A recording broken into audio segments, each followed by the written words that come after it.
9:37 y nos complace recibir en RPP al maestro y exministro de Educación Idel Wexler, que por lo demás en los últimos tiempos ha presentado una autobiografía, insistiendo en que él es un hijo de la educación pública del Perú, él, su esposa y sus hijos, formados todos, nos ha hecho saber, en colegios públicos y en universidades públicas. Señor Wexler, muy buenos días y bienvenido a RPP. Buenos días, Fernando. Buenos días a todos. Como Estoy usted a vuestra disposición. Muchas gracias. Como usted se imagina, queremos contar con su experiencia para que nos dé su opinión sobre los acontecimientos que hemos vivido estas últimas semanas y en la medida en que pueden tener una repercusión sobre el mantenimiento de una reforma del magisterio, una reforma educativa desde los niveles más básicos de la escuela hasta la universidad, reforma que usted promovió cuando fue viceministro bajo gobiernos diferentes y también cuando fue ministro de Educación. Explíquenos en qué situación ve usted ahora la reforma educativa en general. Bueno, como todos, por el tipo de pensamiento del gobierno actual y de los ministros que han venido designando, salvo el profesor Cadillo, nos preocupa la continuidad de la reforma magisterial, por cuanto ellos no valoran que el ingreso debe hacer por nombramiento y una selección adecuada, que hayan evaluaciones de desempeño, evaluaciones de ascensos. Es decir, para ellos es volver a la ley del profesorado de los años 90, donde no había una carrera pública magisterial meritocrática. Sin embargo, yo creo que la opinión de la comunidad educativa, de los mismos maestros, de los medios de comunicación, harán que continúen, esperemos, por lo menos ahora tienen que oficializar la suspensión de la prueba inicial, que el Congreso le ha hecho favor al Ministerio al suspenderla, pero tienen ellos que administrativamente, el nuevo ministro, que espero lo nombre pronto, oficializar la anulación de la prueba y reprogramar ese concurso de nombramiento previa revisión de las pruebas y los instrumentos que son muy discutibles, para que en agosto puedan ser nombrados los profesores que realmente tengan los méritos. En agosto, sí, dice usted, dentro de 9 meses. Claro, ya. Porque es el nombramiento del 2021. Claro. Y de agosto a diciembre debe ser el nombramiento del 2022. Pero hay algo más que yo estoy proponiendo. Mire, actualmente casi el 50% de maestros son contratados. Yo creo que la ley que logramos en 2018 para que los concursos fueran anuales y no cada 2 años, deberían continuar anualmente hasta el 2026 para tener una carrera equilibrada. Desde luego con evaluaciones de ascenso, un programa nacional de capacitación docente. Creo que ahí hay preocupación con respecto al gobierno. Vamos a ver qué ministro nombran, pero creo que la comunidad y la opinión pública, si seguimos movilizándonos, y también los medios de comunicación, a quienes yo les agradezco en esta cruzada como maestro, vamos a lograr avanzar.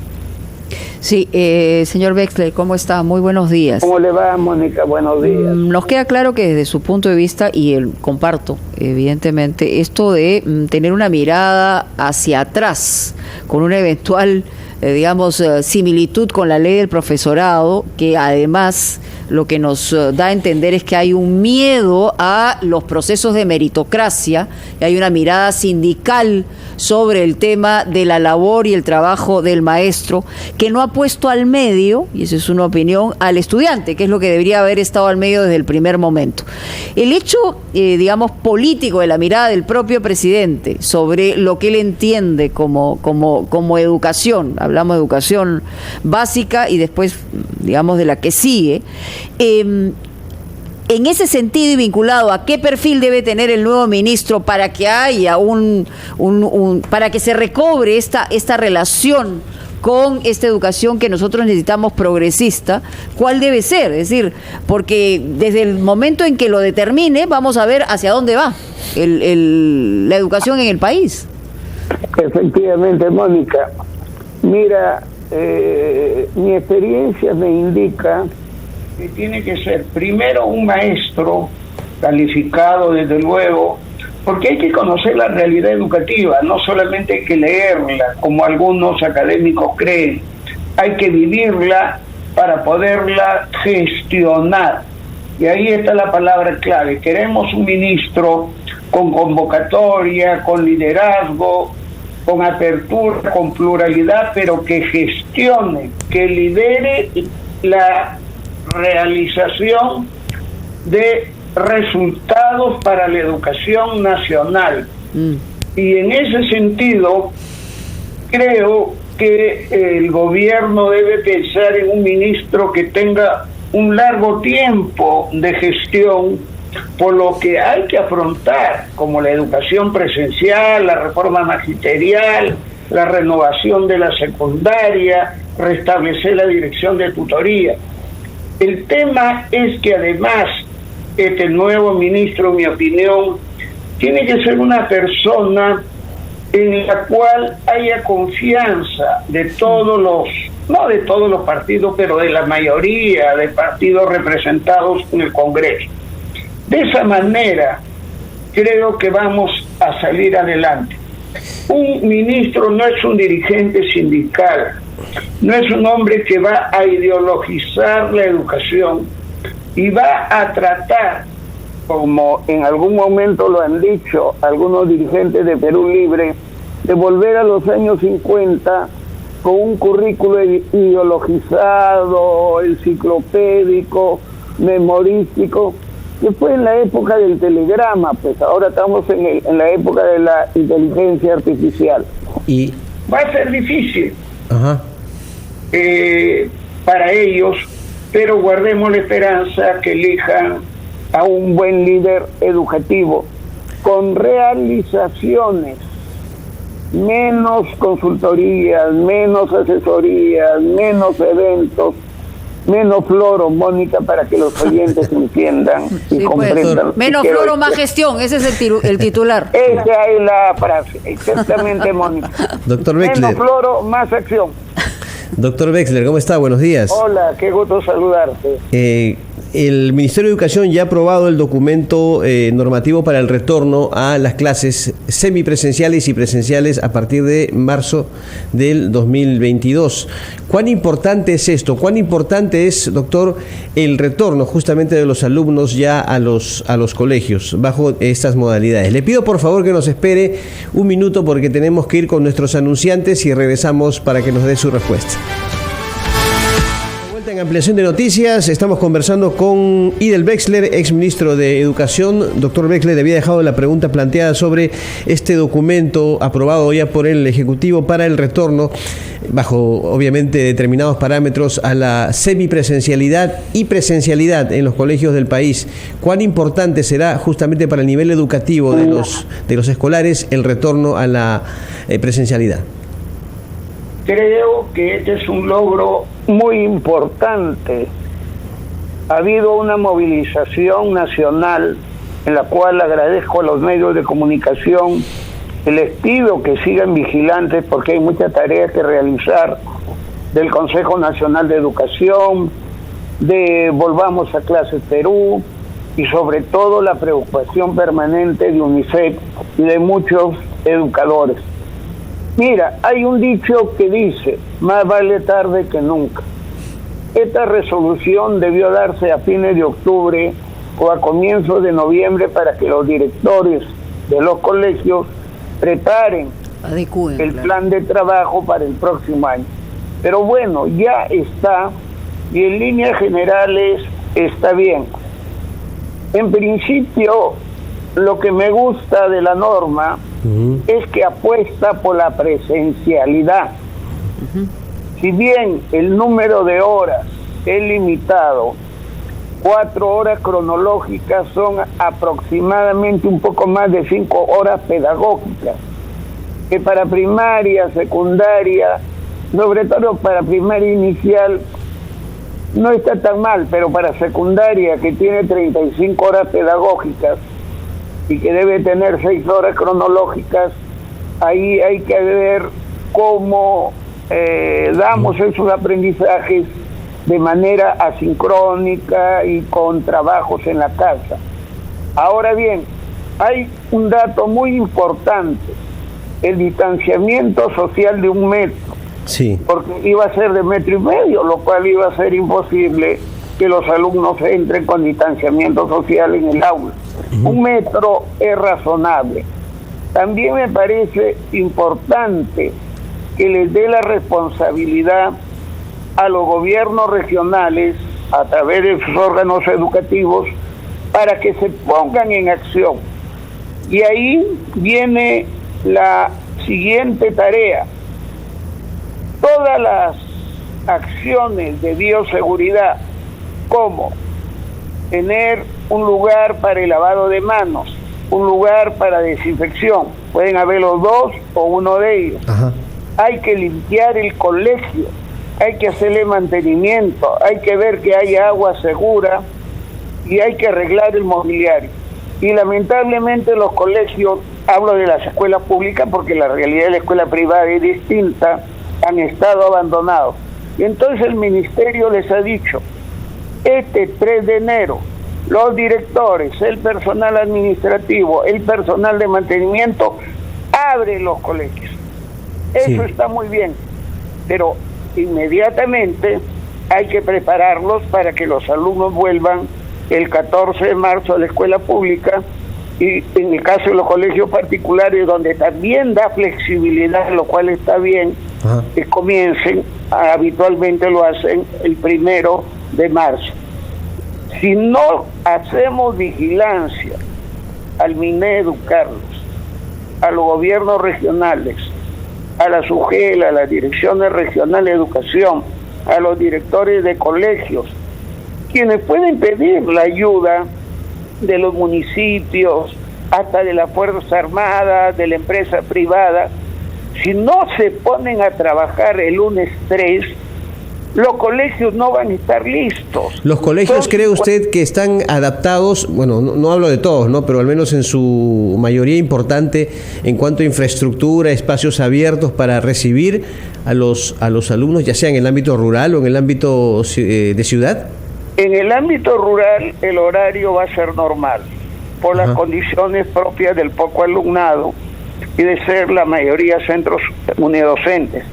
En secundaria hay de todo, pero yo creo que con la colaboración de ustedes, y como decíamos con Mónica, con más gestión y menos floro, si se ponen a trabajar activamente desde el lunes para que los colegios estén preparados, no tendremos colegios perfectos, pero tendremos las condiciones de bioseguridad básicas para que los alumnos vuelvan el 14 de marzo. Quiero decir una cosa que he leído en los diarios, es que los padres de familia dicen que hubiesen preferido que sean más horas de clase diarias. Yo también. Yo hablé con la viceministra de Gestión Pedagógica, a quien le agradezco que me haya atendido, y al señor Hugo Reinaga, para plantearle que sean por lo menos 5 horas cronológicas. Pero esta no es una decisión del Ministerio de Educación, es una decisión del Ministerio de Salud, así como el uso de la mascarilla, las medidas de bioseguridad, y bajar de 1,5 metros a 1 metro ha sido muy importante. Yo lo que espero es que, como el año está dividido en 4 periodos, en el segundo periodo ya tengamos 5 horas cronológicas, y a partir de julio ya tengamos el horario completo en los colegios con la autorización del Ministerio de Salud, y tratando de que el índice epidemiológico vaya mejorando. En líneas generales es una buena directiva, pero otra vez, pongámosla en práctica. a partir del lunes y estemos vigilantes, porque en la gestión pública son bien descuidados y si no pueden, que pidan colaboración, municipios, empresa privada, Fuerzas Armadas, ya lo hicimos. Y los 2018. presupuestos, señor Wexler, y el tema presupuestal, porque evidentemente para el comienzo de cada año escolar y este en particular, que viene de una paralización absoluta y total, el tema de los presupuestos, ¿cómo se manejan en calendario? Ya, mira, el año 2020, cuando se inició el tema de la pandemia en el Perú, se asignó 160 millones de soles para comprar kits sanitarios. Sí. ¿Ya? Me imagino que esos se compraron y deben estar en los colegios o en algún lugar, porque sería una gran irresponsabilidad que no los hayan comprado. Luego, el 2021 ha habido dinero para el mantenimiento preventivo. Y claro, ahora el 2022 también hay, y si este dinero va a llegar a los directores en abril, entonces estamos en problemas. Este dinero debe llegar a más tardar a mediados de enero para el mantenimiento preventivo. Pero yo creo que con el apoyo de la comunidad, de los municipios y con buena voluntad, se puede salir adelante. Y eso es lo que tiene que liderar el ministro. Su gran meta debe ser que los colegios estén adecuadamente listos y con la flexibilidad para los colegios privados se comiencen las clases el 14 de marzo tal como esté establecido. Pero sí me preocupa esto de los presupuestos, como tú lo has señalado, Mónica. Espero pues que el ministro que nombren se ponga fuerte, que el ministro de Economía apueste por la educación popular y que este gobierno, donde el presidente es un maestro y hay muchos congresistas que son maestros, pongan en acción aquello que es importante, que los alumnos de menores recursos ya tienen que volver a las clases presenciales y no se sigan afectando en sus aprendizajes. Doctor Wexler, a su criterio muy concreto nada más, ¿quién podría ser ministro de Educación? Se hablaba, por ejemplo, de la posibilidad de que Juan Cadillo retorne. Su cambio fue muy sorpresivo, ¿no?, en su momento. Pero ¿cuál es su opinión al respecto, doctor? Mira, Juan Cadillo fue una de las mejores credenciales en el gabinete anterior. Ajá. Pero ¿por qué lo sacaron? Porque él no aceptaba el copamiento del FENATEP. Porque él estaba a favor de la meritocracia magisterial, del proyecto educativo nacional, de la modernización de la enseñanza, y estaba por darle un criterio técnico a su gestión. Eso no fue un mérito, no fue un demérito, por lo cual lo cambiaron. El nuevo ministro, repito, tiene que ser un líder educativo, un gestor, un maestro que conozca la realidad y que no esté ideologizado. Ese gestor educativo que tenga apertura, amplitud, pluralidad y que se dedique como meta fundamental a el tema de los nombramientos, por un lado, que le preocupaba a Fernando y yo también, porque hay que continuar con la reforma magisterial. Es un objetivo importante. Muy bien. Y el otro objetivo es volver a las clases presenciales. Tomamos nota entonces del doble objetivo que está usted priorizando, maestro Idel Wexler. Muchas gracias por el tiempo que nos ha dedicado a nosotros y a nuestros oyentes y televidentes para entender bien lo que está en juego tras la designación del que será el próximo ministro de Educación. Carlos, Mónica, llegamos al fin de nuestro programa por hoy.